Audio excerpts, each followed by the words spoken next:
Assalamualaikum warahmatullahi wabarakatuh. Halo, apa kabar anak-anak? Semoga semuanya selalu dalam keadaan sehat walafiat. Hari ini kita akan melaksanakan pembelajaran kedua tentang khutbah Jumat, atau dengan tema yang kemarin kita telah sampaikan, memupuk rasa persatuan pada hari yang kita tunggu. Pada pembelajaran yang lalu kita sudah menyampaikan beberapa materi, yaitu tentang apa itu sholat Jumat, syarat wajib yang melaksanakan sholat Jumat, kemudian dan syarat sah melaksanakan sholat Jumat.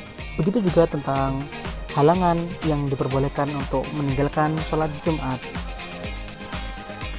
Pada pembelajaran yang kedua kali ini kita akan membahas tentang apa itu khutbah Jumat, rukun-rukun khutbah Jumat, syarat-syarat khutbah Jumat, sunnah khutbah Jumat, dan hikmah dari sholat Jumat.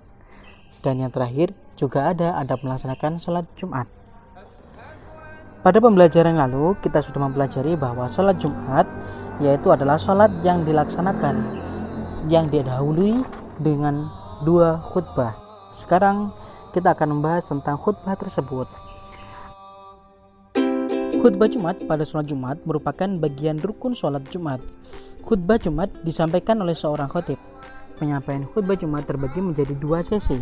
Adapun syarat-syarat dua khutbah Jumat adalah sebagai berikut. Yang pertama, khatib harus seorang laki-laki. Kemudian yang kedua, khatib yang memberikan khutbah harus suci dari hadas, baik hadas besar maupun hadas kecil. Selanjutnya, khatib harus menutup aurat.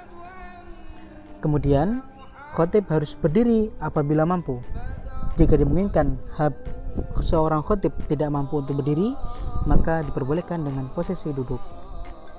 Kemudian, khatib harus dilakukan pada waktu zuhur setelah azan kedua apabila menggunakan dua azan. Namun, apabila tidak menggunakan dua azan, maka khatib memulai sebelum azan waktu sholat zuhur. Selanjutnya, isi rukun khutbah, baik khutbah pertama dan khutbah kedua harus didengar oleh jamaah. Sekurang-kurangnya 40 orang jamaah laki-laki. Harus disampaikan dengan suara yang keras dan jelas.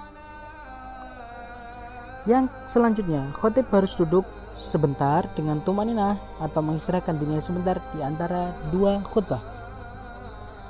Yang selanjutnya, khutbah pertama dan khutbah kedua harus dilaksanakan secara berturut-turut. Begitu juga antara khutbah dengan sholat Jumat. Tidak ada jeda yang terlalu panjang antara khutbah pertama dan khutbah kedua, maupun antara khutbah 1, 2 dan sholat Jumatnya. Selanjutnya adalah rukun khutbah. Yang pertama, dimulai dengan bacaan hamdalah, yakni lafaz yang memuji Allah Subhanahu wa taala. Misal lafaz alhamdulillah atau innal hamdalillah atau alhamdulillahilladzi dan sebagainya. Yang kedua, sholawat kepada Nabi Muhammad sallallahu alaihi wasallam dengan suara yang jelas. Contoh sholawat ketika khutbah adalah Allahumma sholli ala sayyidina Muhammad wa ala alihi wa sahbihi wa man tabi'ahum bi ihsanin ila yaumiddin. Yang ketiga, khatib harus membaca dua kalimat syahadat. Asyhadu an la ilaha illallah wa asyhadu anna Muhammadar Rasulullah. Kemudian rukun khutbah selanjutnya atau yang keempat yaitu ajakan untuk takwa kepada Allah Subhanahu wa taala. Yang dimaksud adalah perintah atau ajakan atau anjuran untuk bertakwa atau takut kepada Allah Subhanahu wa taala.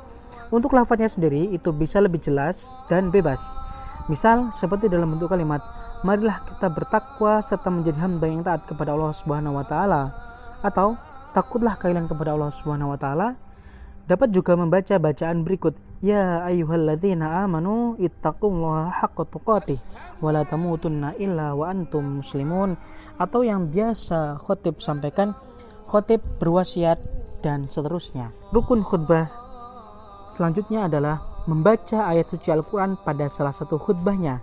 Pada saat khutbah, hendaknya membaca ayat suci Al-Quran minimal satu kalimat dari ayat suci Al-Quran. Dan yang terakhir, yaitu berdoa untuk semua umat Islam pada khutbah yang kedua. Selanjutnya adalah tata cara khutbah Jumat sesuai sunnah.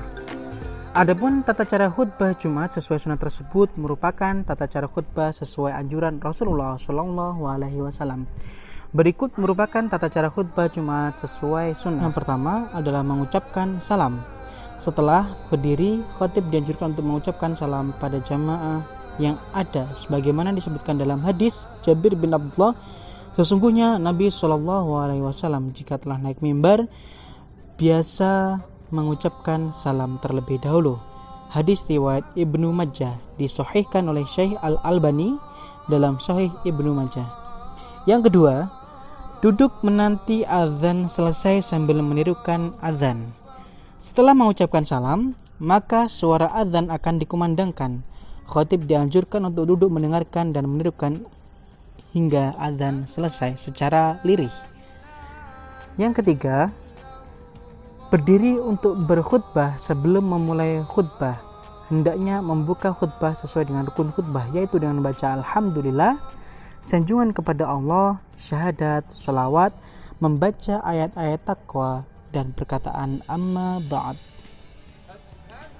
Yang keempat, khatib berkhutbah dengan berdiri, menghadapkan wajah kepada jamaah. Saat berkhutbah, khatib dianjurkan untuk berdiri dan menghadapkan wajahnya pada para jamaah. Namun, jika khatib tidak dapat berdiri, maka khutbah dapat dilakukan dengan posisi duduk. Yang kelima, saat telah menyampaikan khutbah pertama, hendaknya khatib duduk sejenak untuk beristirahat sebelum menyampaikan khutbah yang kedua. Yang keenam, khutbah Jumat hendaknya tidak terlalu panjang dan tidak boleh lebih lama dari durasi untuk pelaksanaan sholat Jumat. Yang ketujuh, hendaknya khatib fasih dan keras suaranya dalam berkhutbah. Hal ini agar jamaah yang mendengarkan paham akan kata-kata yang diucapkan. Yang terakhir, khutbah hendaknya disudahi dengan permohonan ampunan kepada Allah Subhanahu wa taala, yaitu saat mencapai akhir khutbah, hendaknya ditutup dengan kalimat permohonan ampun kepada Allah. Kalimat permohonan ampun ini dapat disampaikan pada khutbah kedua, seperti yang ada di rukun khutbah tadi, yaitu mendoakan muslim dan muslimah. Selanjutnya adalah adab melaksanakan sholat Jumat. 1. Meluruskan shaf atau barisan sholat. Jika ada shaf di depan yang masih kosong, maka shaf yang di belakang harus segera maju untuk mengisi kekosongan yang ada di shaf depannya, karena salah satu kesempurnaan sholat berjamaah adalah shafnya lurus dan rapat.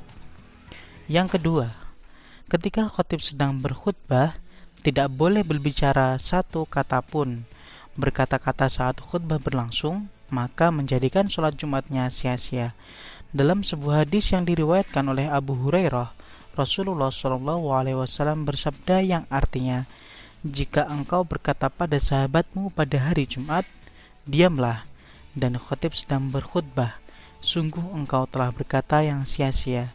Dalam hadis lain yang diriwayatkan oleh Ibnu Abbas, ia berkata bahwa Rasulullah SAW bersabda, barang siapa yang berbicara pada saat imam khutbah Jumat, maka ia seperti keledai yang memikul kitab, sedangkan yang mengingatkan orang untuk diam, maka tidak sempurna sholat Jumatnya. Hadis riwayat Ahmad.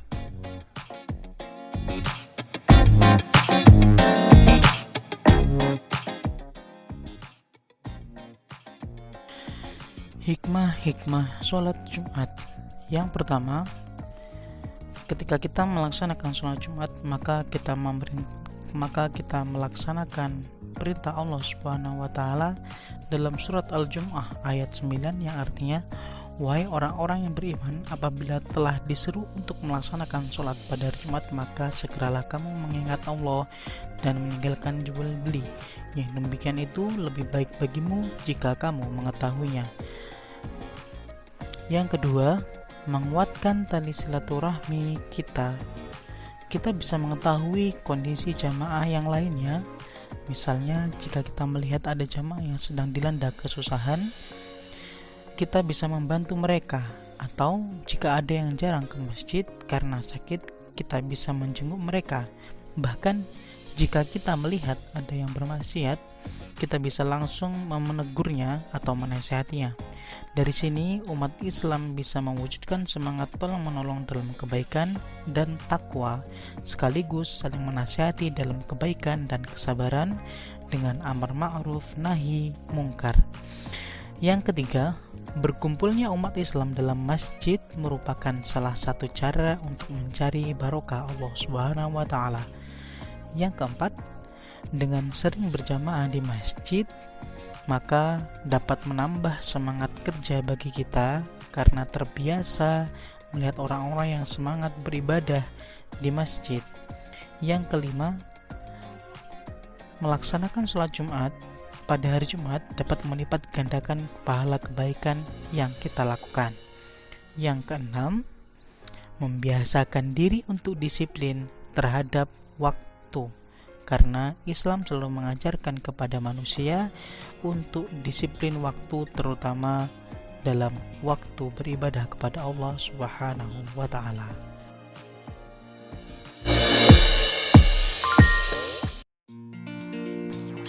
Materi telah disampaikan, maka marilah kita lihat seberapa paham kalian pada materi kali ini dengan menjawab pertanyaan-pertanyaan berikut. Semoga beruntung. Mari kita mulai dari sekarang.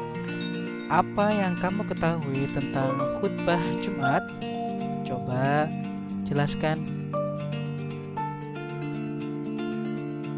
Kedua, apa saja rukun-rukun khutbah Jumat yang telah kita pelajari baru saja? Dan yang ketiga, apa saja sih syarat-syarat untuk melaksanakan khutbah Jumat? Yang terakhir, sebutkan hikmah-hikmah yang didapatkan setelah seseorang melaksanakan sholat Jumat. Terima kasih kepada seluruh siswa yang telah mengikuti materi pada kali ini. Sampai berjumpa lagi. Tetap semangat dan terus belajar untuk menggapai kesuksesan di masa depan.